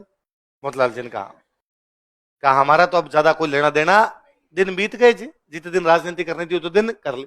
मेरे को ऐसा लगता है कि नए लड़कों में जवार थोड़ा ठीक है, और सबने कहा अरे अरे ये तो इतना तेज तेज तो बोलता है, गुस्सा भी बहुत आता है इसको, ज्यादा अंग्रेजी बोलता रहता है, हिंदी तो बोलता ही नहीं है, इसको तो नहीं बनाएंगे। गंजिन का नहीं, जो चीज जवाहर में मैं देख रहा हूं वो आप देखे, बाकी आप जानो, आपका काम जाने। मैं मोतीलाल जी तो इंटरफेयर करेंगे नहीं, क्यों मोतीलाल जी? मोतीलाल जी ने कहा तो अब लोगों ने कहा जब बापू कह रहे हैं तो अध्यक्ष किसको बना दें? जवाहरलाल। अब आप एक चीज नोटिस करो, 28 में अध्यक्ष कौन है? मोतीलाल। 29 में कौन है? ये रिश्ता क्या कहलाता है भाई? वंशवाद है। आप 28 में मोतीलाल जी अध्यक्ष है, 29 में किसको बना दिया? तो ये तब से ही नेहरू परिवार की पार्टी हो गई थी, नेहरू जी इधर काबिज हो गए थे। अब नेहरू जी अध्यक्ष बने, नेहरू जी अध्यक्ष बने, नेहरू जी का भाषण दो। अब नेहरू जी भाषण देने के लिए आए, अब नेहरू जी ने कहा कि आप तमाम साथियों ने, बापू ने मेरे पर जो विश्वास दिखाया है, आप तमाम साथियों ने मेरे पर जो विश्वास दिखाया है, इसके लिए मैं आपका आभार प्रकट करता हूं, और मैं आपको विश्वास दिलाता हूं, आज इस रावी नदी के तट पर खड़े होके, कौन सी नदी के? लाहौर कौन सी नदी के तट पे? आज इस रावी नदी के तट पर खड़े होके हम घोषणा करते हैं कि अंग्रेजी शासन के साथ हमारा कोई लेना देना, अंग्रेजी शासन को आज हम सारे साथी एक साथ खड़े होकर कहते हैं तलाक तलाक तलाक। अब हमें पूरी आजादी चाहिए। क्या चाहिए? हम पूर्ण स्वराज की मांग करते हैं। किसकी मांग करते हैं? पूर्ण स्वराज की मांग करते हैं। और इस पूर्ण स्वराज को प्राप्त करने के लिए हम एक आंदोलन चलाने जा रहे हैं। उस आंदोलन का नाम होगा सविनय अवज्ञा आंदोलन। क्या नाम होगा? Civil disobedience movement. सविनय, विनय पूर्वक हाथा जोड़ी, अवज्ञा, आज्ञा नहीं मानेंगे, अंग्रेजों की एक भी आज्ञा नहीं मानी जाएगी, और उसमें हिंसा का प्रयोग नहीं करेंगे। कैसे? सविनय, अहिंसा, नॉन वायलेंस के तरीके से, क्योंकि बापू का तरीका यही है। मैं जानता हूं कि मुझे युवा व्यक्ति को जिम्मेदारी दी गई है, युवाओं में बड़ा जोश है, पर मैं ये भी जानता हूं कि किसी भी संगठन को, किसी भी आंदोलन को चलाने के लिए जोश के साथ साथ होश की भी उतनी आवश्यकता होती है, युवाओं के साथ साथ बड़े लोगों की भी उतनी आवश्यकता होती है। मैं कहना चाहूंगा बापू से कि बापू महात्मा गांधी आए और सविनय अवज्ञा आंदोलन का नेतृत्व करें। बापू को री एंट्री मारनी है वापस। बाबू ने कहा नहीं नहीं, ये बात करते, ये बात मैं कोई आंदोलन नहीं करूंगा। मैं मोतीलाल जी जो पॉलिटिक्स ही छोड़ चुके हैं तो मैं क्यों आऊंगा? क्यों मोतीलाल जी? मोतीलाल जी ने कहा हाँ भाई, अपना कोई लेना देना। और जवाहरलाल नेहरू ने कहा कि मैं युवा साथियों करना चाहूंगा कि बापू को इस बात के लिए तैयार करें, और युवाओं ने कहा कि नहीं नहीं बापू आपको करना पड़ेगा, आपके बिना बापू पार ही नहीं पड़ेगी। बापू ने कहा ज्यादा कह रहे हो तो मैं आंदोलन कर लूंगा, बाकी मोतीलाल जी तो अब भी नहीं आएंगे। कुल मिला के मोतीलाल जी का पत्ता काटा, जवाहरलाल नेहरू को बढ़ाया अध्यक्ष, बापू ने किया आंदोलन। कौन सा? सविनय अवज्ञा ना। मोतीलाल जी बड़े नेता थे, अब मोतीलाल जी तो हटे, और कौन आ गए? जवाहरलाल नेहरू। जवाहरलाल नेहरू गांधी जी के सामने टाबर ही थे, गांधी जी को पता था अपने कोई चैलेंज जवाहरलाल से मिलने वाला। जवाहरलाल राज्य की क्या बन गए? अध्यक्ष। बापू राज्य की कौन सा आंदोलन करेंगे? सविनय अवज्ञा आंदोलन। कांग्रेस की स्थापना कब हुई थी? 28 दिसंबर। तो कांग्रेस के अधिवेशन होते हैं 28, 29, 30। कब होते? दिसंबर की लास्ट तारीखों, एकदम जो न्यू ईयर के आसपास में अधिवेशन करते हैं, 28, 29, 30 को। तो अब वो 30, 31 तारीख के आसपास अधिवेशन का लास्ट दिन पड़ रहा है, नेहरू जी भाषण दे रहे हैं। नेहरू जी ने पुनः कहा कि मैं आप सब साथियों को एक और बात कहना चाहता हूं, जब आज अंग्रेजों के खिलाफ हम पूरी आजादी की मांग करते हैं, टोटल इंडिपेंडेंस मांगते हैं, पूर्ण स्वराज की मांग करते हैं, तो मैं आप सब साथियों को कहना चाहूंगा अगले महीने के लास्ट संडे को हम अपने घरों पर भारत के झंडे फहरा देंगे।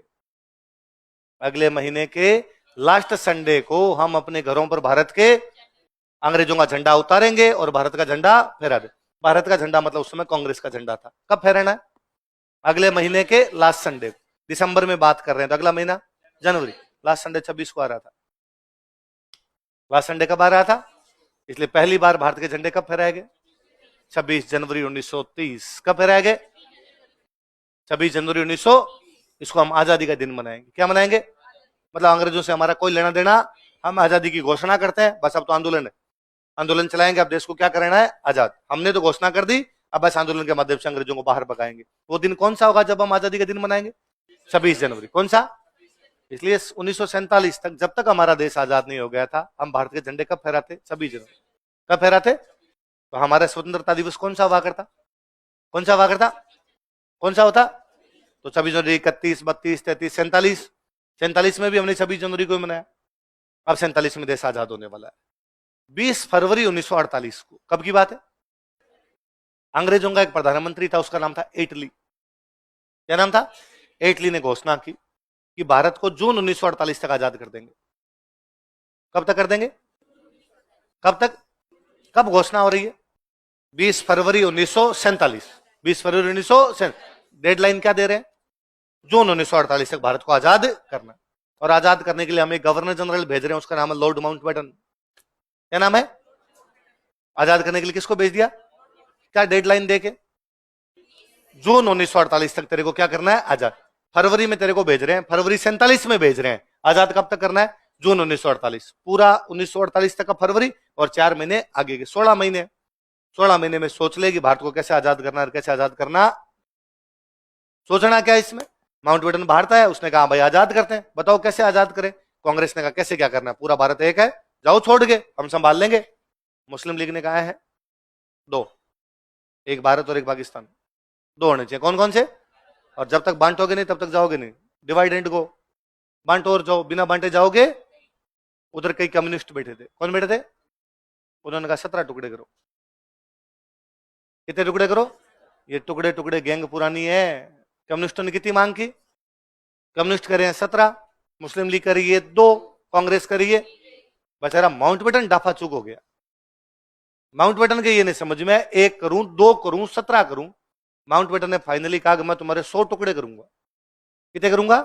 हर 10 किलोमीटर पे तुम्हारा देश चेंज हो जाएगा। तुम्हें समझ में नहीं आएगा भारत कौन सा कौन सा। मांगता हूं, एक नहीं बताई जाती बात। और अपने वाले कहा 2 कर दो, 2 2 कर दो, 2। तो फाइनली 3 जून को ये डिसाइड हो गया कि टुकड़े होंगे 2। कितने टुकड़े होंगे? कब डिसाइड हो गया? 3 जून 1947। कब डिसाइड हो गया? माउंटबेटन गया लंदन, लंदन जाके उसने कहा लो भाई तैयार है 2 टुकड़े। 18 जुलाई को ब्रिटिश पार्लियामेंट ने इसको एक्सेप्ट कर लिया। कब एक्सेप्ट कर लिया? पार्लियामेंट ने अब पूछा माउंटबेटन से कि ठीक है 2 टुकड़े, पर किस दिन तुम 2 टुकड़े कर दोगे? उसने कहा 15 अगस्त। कब कर देंगे? 15 अगस्त 1947। कब कर देंगे? पार्लियामेंट ने वापस कहा कि श्योर माउंटबेटन, आज 18 जुलाई है, 15 अगस्त 27 दिन का टाइम है अपने पास कुल। 27 दिन में तुम 2 टुकड़े कर दोगे? 27 दिन में भारत के मुसलमानों को पाकिस्तान और पाकिस्तान के हिंदुओं को भारत ले आओगे? ने कहा नहीं नहीं माउंटबेटन, ऐसा नहीं होगा, पर अपने पास डेडलाइन है जून तक की। कब तक की है?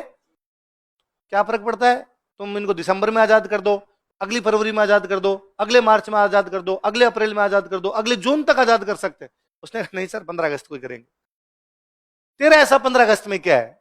उसने कहा मेरी फेवरेट डेट है, मेरी लकी डेट है। क्या है मेरी? अरे तो 15 अगस्त अगली को कर दे। अगली तो आएगी नहीं क्योंकि जून तक तो करना ही है, इसलिए एक ही 15 अगस्त आ सकती है, 48 से पहले पहले तो करना है, एक ही 15 अगस्त बची, ये की जाए। तेरा ऐसा क्या था, तेरी लकी डेट क्यों है? उसने कहा 2 साल पहले। कब? मेरी बर्मा में पोस्टिंग थी। कहां पोस्टिंग थी? सेकेंड वर्ल्ड वॉर चल रहा था। क्या चल रहा था? और जापान सबको हरा रहा था। हुआ क्या? सेकेंड वर्ल्ड वॉर हुआ तो सेकेंड वर्ल्ड वॉर में 3 देश एक तरफ लड़ रहे हैं, जर्मनी जापान इटली। कौन से? जर्मनी जापान इटली, ये 3 देश एक साथ लड़ रहे हैं, बाकी पूरी दुनिया एक तरफ है।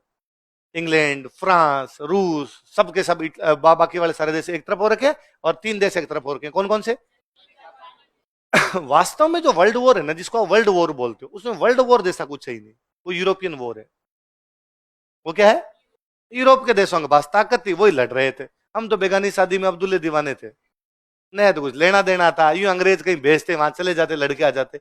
लड़ाई उनकी थी, इसलिए यूरोप के देशों की लड़ाई थी। इसलिए जापान ने इटली जर्मनी को कहा कि इटली जर्मनी जब वर्ल्ड वॉर होगा तो यूरोप के देश लड़ेंगे, तो तुम तो यूरोप के हो, इटली जर्मनी, तुम लड़ लोगे इंग्लैंड फ्रांस से, मैं तुम्हारे साथ हूं पर मैं लड़ूंगा कैसे? तो इटली जर्मनी का पॉइंट है बात में तुम्हारी। एक काम करो, तुम्हें पता है ना यूरोप के लोगों ने, अंग्रेजों ने, फ्रेंच ने, डच ने एशिया में कब्जे कर रखे हैं। हाँ हमारे पूरे एशिया पे कब्जा तो इन लोगों ने कर रखा है, यूरोपियंस ने तो कब्जे छोड़ वाले। इसलिए इटली जर्मनी उधर इंग्लैंड फ्रांस के खिलाफ लड़ने लगे, तो जापान ने उन जगह पे हमले करना शुरू किया जहां पे अंग्रेजों का राज था, जहां पे फ्रेंच का राज था, जहां पे डच का राज था, और जापान सब जगह जीत गया। जापान ने कूटा इनको, भयंकर धोया है, अंग्रेजों को, फ्रेंच को, डच को। जापान ने इंडोनेशिया, मलेशिया, सिंगापुर, इन सब जगह कब्जे किए। कब्जे करते करते जापान आ गया बर्मा। कहां पर आ गया? और जापान को लग रहा है मेरे को हराने वाला कोई नहीं, मैं अंग्रेजों को भी हरा सकता हूं, फ्रेंच को भी हरा सकता हूं, डच को भी हरा सकता हूं। और जापानियों को लगा अपने सबसे ताकतवर है। पर जापानियों किसी ने कहा नहीं नहीं तुम इतने ताकतवर नहीं, सबसे ताकतवर है अमेरिका। कौन है? जापानियों ने कहा अच्छा अमेरिका अधिक ताकतवर है, चलो देखते हैं। और जापानियों को भगवान जाने क्या जी में, उन्होंने बैठे बैठे अमेरिका पे एक मिसाइल मार दी। पर्ल हार्बर अमेरिका के द्वीप है, कौन सा है? और अमेरिका ने कहा ये मिसाइल कहां से? जापान ने कहा हमने फेंकी है। हमने क्यों फेंकी? चेक कर रहे थे ताकतवर हुए कि नहीं हुए। अमेरिका ने कहा रुको रहे तुम। फिर अमेरिका दो छोटी छोटी गेंद लाया। दो छोटी छोटी क्या लाया? 6 अगस्त को फेंकी हिरोशिमा, 9 अगस्त को फेंकी नागासाकी, परमाणु डाले। क्या डाले? जापान तबाह हुआ, तबाह। और जापान ने सरेंडर किया। काली गाय, आइंदा के बाद में मिसाइल छोड़ो, हम तो बंदूक भी नहीं रखेंगे, तीर कमान नहीं रखेंगे, लठी नहीं रखेंगे घर में। जापान आज दिन तक सेना नहीं रखता है। आज भी जापान के पास कोई आर्मी, अमेरिका ने कहा लिखो तुम, मांग तो तुमको वापस सेना दे दी, तुम वापस कर दोगे? चेक कर रहे हैं, भगवान जाने किस पे मिसाइल मार दोगे तो जापान सरेंडर कर देता है। परमाणु जैसे पड़े जापान ने क्या किया? सरेंडर। सरेंडर करने से पहले जापान कहां तक पहुंच गया था? बर्मा। बर्मा में अंग्रेजों का जो कमांडर है वो कौन है? माउंटबेटन। तो जापान सरेंडर किसके सामने करता है? माउंटबेटन। वो सरेंडर करता है, वो तारीख है 15 अगस्त 1945। वो तारीख कौन सी है? 15 अगस्त 1900। इसलिए माउंटबेटन को लगता था वर्ल्ड वॉर मैंने खत्म करवाया है, 15 अगस्त को मैंने साइन करवाए थे, तब जाके वर्ल्ड वॉर क्या हुआ था? समाप्त। इसलिए 15 अगस्त मेरी क्या है? Lucky date. इसलिए भारत को भी आजाद कब करूंगा? इसलिए भारत की आजादी के दिन कौन सा हो गया? हमने तो कहा था माउंटबेटन को, माउंटबेटन तू हमको 26 जनवरी 1948 को आजाद कर दे। कब कर दे? ताकि हमारे आजादी के दिन चेंज ही नहीं होगा। पहले भी 26 जनवरी, बाद में भी 26 जनवरी। लेकिन माउंटबेटन ने कहा नहीं, मेरी लकी डेट क्या है? 15 अगस्त। इसलिए आजाद कब करूंगा? 15 अगस्त। इसलिए आजादी के दिन क्या हो गया? तो हमने कहा यार अब क्या करें, इतने साल से आपने 20 साल से तो मना रहे थे 26 जनवरी, अचानक तो हालात बदल गए, जज्बात बदल गए, अब अपनी क्या हो गई? 15 अगस्त। तो हमने कहा कोई बात, हम हमारा संविधान बनाएंगे 26 जनवरी को। कब बनाएंगे? और संविधान बनाने बैठे, संविधान बन गया 26 नवंबर। कब बन गया? और कहा ये क्या, वाह अभी तो 2 महीने बाकी पड़ेगा। चौप, ये बात किसी को बताओगे? हम इसको लागू करेंगे 26 जनवरी को। कब लागू करेंगे? इसलिए संविधान लागू कब किया? इसलिए 26 जनवरी रिपब्लिक डे। क्या कर दिया? तो 26 जनवरी को ही क्यों लागू किया? याद रखना, क्योंकि आजादी से पहले हमारे आजादी का दिन था, है ना भाई। आपने गणतंत्र दिवस 26 जनवरी क्यों चुना? लागू 26 जनवरी को क्यों किया? और कर लेते, 20 को कर लेते, 15 कर लेते, 10 कर लेते, 26 को क्यों किया? क्योंकि 26 हमारी आजादी से पहले क्या था? आजादी का दिन। आजादी से पहले हम आजादी दिन क्या मनाते? अब 26 जनवरी हो गया रिपब्लिक डे, 15 अगस्त हमारा क्या हो गया? Independence day. संविधान बना कब था? 26 नवंबर। उस 26 नवंबर ने कहा भाई मेरी क्या गलती है, ऐसी क्या खता हुई तो मेरे को भूल गए। तो हमने कहा 26 नवंबर चिंता मत कर, तुझे हम बोलेंगे विधि दिवस। क्या बोलेंगे? लो डे। लो बना था हमारा, लो डे। हम कहे कॉन्स्टिट्यूशन तो हमारा अप्लाई हुआ 26 जनवरी, लो बन गए थे हमारे 26 नवंबर को, इसलिए तुम्हें क्या कहेंगे हम? विधि दिवस। 2015 में हमारे संविधान के निर्माता डॉक्टर बाबा साहेब भीमराव अंबेडकर की 125वीं जयंती थी। कौन सी जयंती? भारतीय प्रधानमंत्री भाषण दे रहे थे और प्रधानमंत्री ने भाषण देते कहा कि मित्रों, भाइयों और बहनों, क्या तुम्हें पता है 26 नवंबर को हम संविधान दिवस मनाते हैं? क्या मनाते हैं मित्रों? कौन सा दिवस मनाते हैं? संविधान दिवस। नीचे आए तो लोग उनका असर गलत बोल गए, विधि दिवस मनाते हैं। भाई ने कहा मैंने कह दिया संविधान तो आज के बाद क्या है? इसलिए 2015 के बाद इसका नाम चेंज करके क्या किया? 2015 तक हम जब तक तैयारी करते थे हम इसको क्या बोलते? विधि दिवस। तुमने तैयारी शुरू करनी थी, क्या किया? तो लोगों ने कहा अब इतने साल से एग्जाम में पूछ रहे थे विधि दिवस कब आता? 26 नवंबर। विधि दिवस कब आता? 26 नवंबर क्या आता? विधि दिवस। अब अचानक बच्चों को याद कैसे होगा? भाई ने कहा एग्जामों में पूछने शुरू करो। इसलिए 2015 के आसपास तमाम एग्जामों में पूछा गया कि 26 नवंबर को क्या मनाया जाएगा? संविधान दिवस। पहला संविधान दिवस कब मनाया जाएगा? 26 नवंबर, ताकि तुम बच्चों को याद ही हो जाएगी 26 नवंबर को क्या आता है। इसलिए तुम भूल ही गए कि पहले इसको क्या बोलते थे। है बात समझ में? तो आप 15 अगस्त को आजादी के दिन क्यों मनाते हैं? माउंटबेटन की लकी डेट है। माउंटबेटन क्या है? आप 26 जनवरी को रिपब्लिक डे क्यों मनाते हैं? आजादी से पहले आजादी का। आप 26 नवंबर को संविधान दिवस क्यों मनाते हैं? क्योंकि संविधान बना इसी दिन था। संविधान बना, पहले इसको क्या बोलते थे? 1929 का लाहौर में अधिवेशनवार लाहौर अधिवेशन में कहा गया गांधी जी के नेतृत्व में एक आंदोलन चलाया जाएगा। कौन सा चलाया जाएगा? सविनय अवज्ञा आंदोलन। कौन सा चलाएंगे? दिसंबर में बात की, 1929 समाप्त हो गया। अब गांधी जी ने कहा सविनय अवज्ञा आंदोलन चलाना है। तो गांधी जी ने कहा पहले अंग्रेजों को अल्टीमेटम देते हैं, पहले अंग्रेजों के सामने 11 डिमांड रखेंगे। कितनी डिमांड? यदि अंग्रेजों ने मान ली तो ठीक है, नहीं मानेंगे तो क्या करेंगे? आंदोलन। लेकिन अंग्रेजों ने भाई साहब उनकी डिमांड दी। फिर गांधी जी ने कहा आप आंदोलन करेंगे। क्या करोगे आंदोलन में? तो अंग्रेजों की जो भी कानून है उन कानूनों को तोड़ेंगे। सविनय अवज्ञा, आज्ञा को मानेंगे नहीं। क्या कानून है अंग्रेजों का?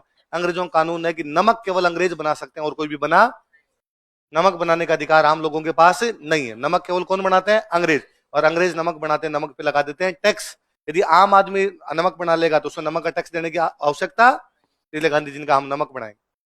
नमक बनाएंगे इसका मतलब आम आदमी नमक बना रहा है, इसका मतलब सरकार का नमक बनाने का जो अधिकार है उसको तोड़ रहा है, तो कहा हम ये तोड़ देंगे। इसलिए गांधी जी ने कहा हम यात्रा करेंगे दांडी। कौन सी यात्रा? 12 मार्च। कब से शुरू की? तो 12 मार्च को गांधी जी ने शुरू कर दिया सविनय अवज्ञा आंदोलन। क्या शुरू कर दिया? 12 मार्च 1930। 30 आ जाएगा, 29 का तो वो बात होगी। तो 12 मार्च 1930 से कौन सा आंदोलन शुरू हो गया? सविनय अवज्ञा आंदोलन। कौन सी यात्रा के साथ?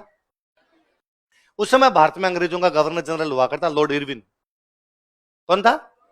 लॉर्ड इरविन ने गांधी जी को बोला बापू इधर क्या क्या क्या हुआ, किधर किधर घूम रहे हो, लूण बनाते हुए कहां जा रहे हो आप? गांधी जी ने कहा आजादी चाहिए, आजादी, पूरी आजादी। उसने कहा बापू एक सलाह देता हूं, आप मेरे दोस्त है, लंदन जाइए आप। कहां जाइए? क्योंकि लंदन में होने वाला है पहला गोलमेज सम्मेलन। क्या होने वाला है? अंग्रेजों ने कहा भारत में क्या सुधार करने हैं, क्या सुधार नहीं करने, इसके लिए लंदन में मीटिंग बुलाएंगे। कहां मीटिंग बुलाएंगे? किस लिए मीटिंग बुलाएंगे? भारत में क्या सुधार करने हैं, क्या सुधार, एक गोल मेज के चारों तरफ बैठ के मीटिंग करेंगे। इसलिए गोल मेज सम्मेलन, राउंड टेबल कॉन्फ्रेंस क्या बोलते हैं उनको। तो पहला राउंड टेबल कॉन्फ्रेंस कब हुआ? 1930 नवंबर में। कब हुआ? गांधी जी आंदोलन कब शुरू कर रहे हैं? मार्च। इरविन ने कहा बापू नवंबर में उधर गोलमेज है, आपको क्या चाहिए? आजादी। आजादी कौन देगा? लंदन। तो जाओ लंदन, लंदन जाके आजादी मांग लो। बापू ने कहा बकवास नहीं, साडा हक यहां आएगी, लंदन की सरकार सड़क पे आएगी, वैसा बापू कहीं जाने वाला। गोलमेज सम्मेलन हो गया, कांग्रेस ने भागी, 1931 आ गया, वापस मार्च आ गया। इरविन ने वापस बापू को बुलाया कि बापू बी प्रैक्टिकल, वापस सेकंड गोलमेज होने जा रहा है नवंबर में 1931 में, लंदन चले जाओ, यहां आजादी नहीं है। एक साल तक घूम घूम के बापू भी परेशान हो गए थे। बापू ने कहा ठीक है। तो गांधी और इरविन के बीच समझौता होता है। किस किस के बीच में? गांधी और, गांधी जी कहते हैं कि हम गोलमेज सम्मेलन खत्म कर देंगे और उसमें भाग लेंगे आपके गोलमेज, सॉरी हम सविनय अवज्ञा आंदोलन तो कर देंगे समाप्त, और किसमें भाग लेंगे? गोलमेज सम्मेलन। 5 मार्च को समझौता होता है। कब होता है? किस किस के बीच में? तो गांधी इरविन समझौता। कौन सा समझौता है? कब होता है? 1931। 1931 में कब? 5 मार्च को। क्या समझौता है? क्या बात की गई समझौते में? सविनय अवज्ञा आंदोलन खत्म करते हैं और किसमें भाग लेंगे? कौन से गोलमेज सम्मेलन में? कब होने जा रहा है गोलमेज सम्मेलन? 31 में। कौन से महीने में? 5 मार्च को। तो गांधी इरविन समझौता है। नवंबर। कब होने जा रहा है? भाई भारत से लंदन जाने के 6 महीने लगते हैं, अभी टिकट कराओगे तभी तो पहुंचोगे, ऐसे थोड़ी आज का आज पहुंचोगे। पानी वाले जहाज में जाते 6-6 महीने लगते पानी वाले जहाजों में, तो आप टिकट कराओ वहां पर पहुंचोगे। कांग्रेस का अधिवेशन हर साल कब होता है? दिसंबर। कब होता है? अब कोई समझौता हुआ है उसको कांग्रेस से वेरीफाई करवाना जरूरी है। गांधी जी इंडिविजुअल कर रहे हैं, कांग्रेस थोड़ी कर रही है। क्या कांग्रेस से समझौते को मानती है नहीं मानती? क्या कांग्रेस सविनय अवज्ञा आंदोलन को वापस लेना चाहती है कि नहीं लेना चाहती? क्या कांग्रेस गोलमेज सम्मेलन में भाग लेना चाहती है कि नहीं लेना चाहती? कांग्रेस से पूछना पड़ेगा। कांग्रेस की मीटिंग कब होगी? दिसंबर। तब तो गोलमेज सम्मेलन ही हो जाएगा। इसलिए कहा गया कांग्रेस का सम्मेलन इस बार जल्दी कर लो, इसलिए ये अधिवेशन किया गया मार्च। 5 मार्च को समझौता हो रहा था, 29 मार्च को अधिवेशन शुरू हुआ। कब शुरू हुआ?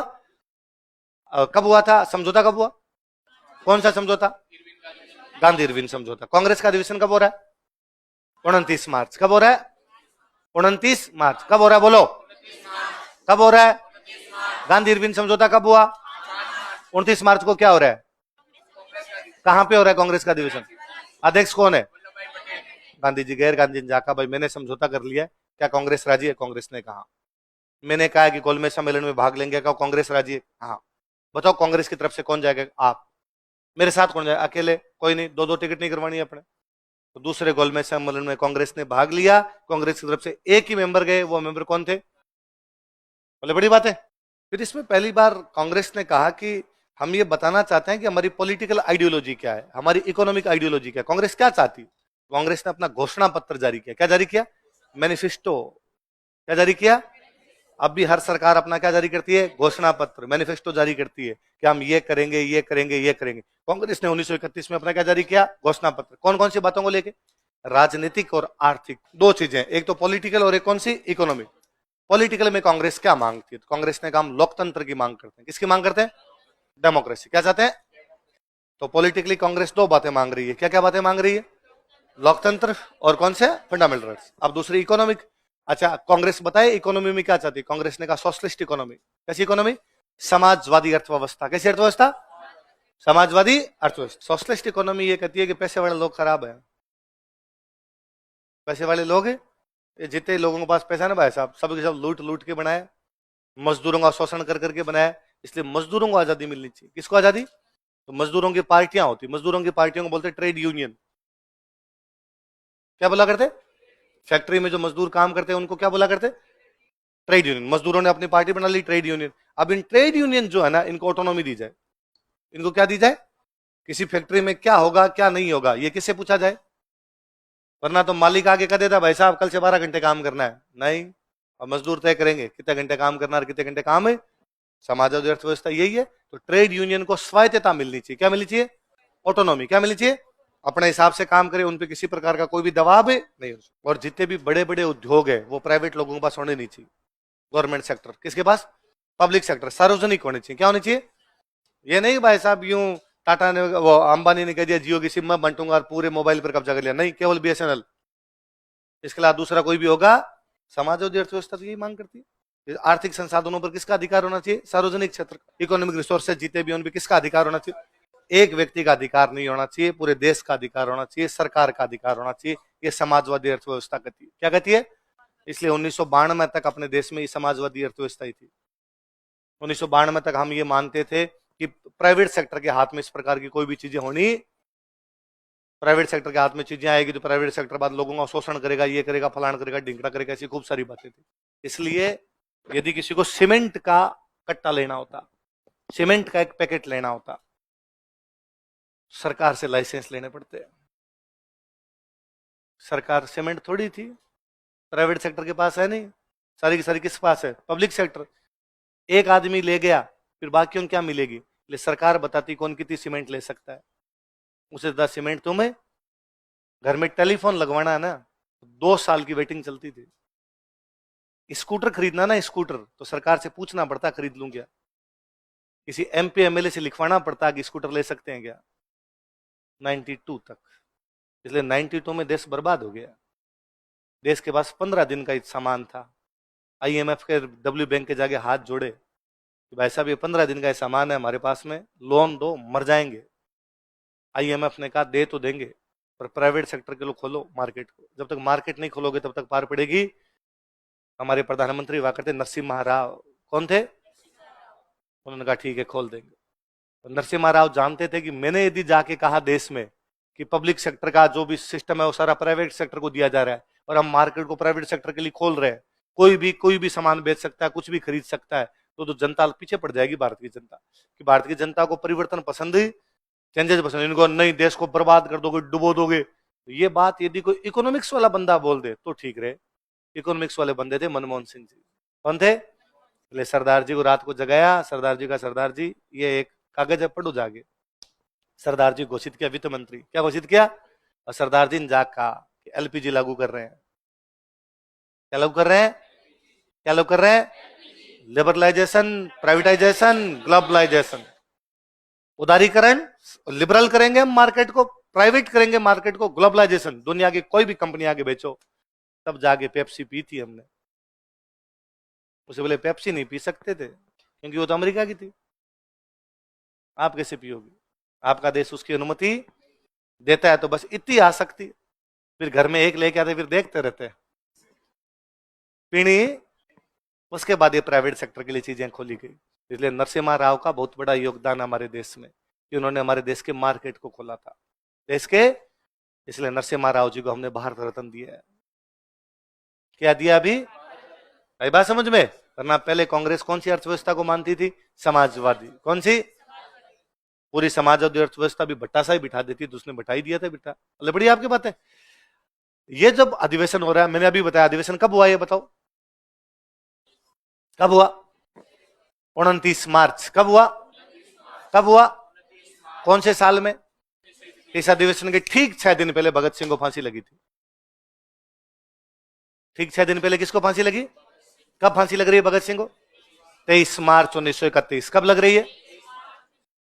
यदि कभी आपने एक मूवी देखी हो अजय देवगन की, the legend of Bhagat Singh, देखिए उसका वेरी फर्स्ट सीन है, ट्रेन रुकती है, ट्रेन के से गांधी जी उतर रहे हैं, लाठी लाठी दिखाई दे रही है, गांधी जी उतर रहे हैं, बाहर कुछ लड़के खड़े हैं, वो कहते हैं गांधी जी मुर्दाबाद, गांधी जी मुर्दाबाद, भगत सिंह जिंदाबाद, Gandhi ji go back, Gandhi ji go back. वो लड़के जो नारे लगा रहे हो भगत सिंह के समर्थक है। किसके समर्थक है? वो इस बात से नाराज है कि जब 20 दिन पहले गांधी अरविंद समझौता हुआ तो उसमें भगत सिंह को बचाया क्यों नहीं गया, भगत सिंह को फांसी क्यों लगा दी गई। गांधी जी का विरोध हुआ तो गांधी जी ने कराची अधिवेशन में कहा कि आप मेरा विरोध कर सकते हो, मुझे मार सकते हो, लेकिन मेरी बातों को, गांधी मर सकता है लेकिन गांधीवाद किसने कहा? कौन सी अधिवेशन में? कराची। कौन से में? तुम्हारे क्या कोई डोरा करवा रखा है मौलवी से कोई है कि बोलना नहीं है, या घर वालों ने, या मैं तुम्हारा जेठ लगता हूं कि जेठ जी से इतनी शर्म तो आनी चाहिए, क्या ही बोलेंगे जेठ जी के सामने, दाढ़ी वाड़ी कटवा के हूं तो तुम्हें तुम बच्चा सा लगूंगा फिर बोलोगे तुम, क्या पता यार तुम बोलते ही नहीं हो। मेरे ना फेफड़े बाहर आ जाते हैं तुम्हें पढ़ाने में, बाकी किसी क्लास को पढ़ाने में मेरे को कोई जोर नहीं आता। 3 दिन में मैं बीमार हो गया, मुझे लगता है मैं जोर लगा रहा हूं, बाकी मैं बोलता हूं टाबर हो जोर से करते, तुम मैं करता रहता हूं। क्या हुआ तुम मुझे, क्या हुआ बता? अच्छा बात हुई क्या? नहीं पता क्या बात हुई?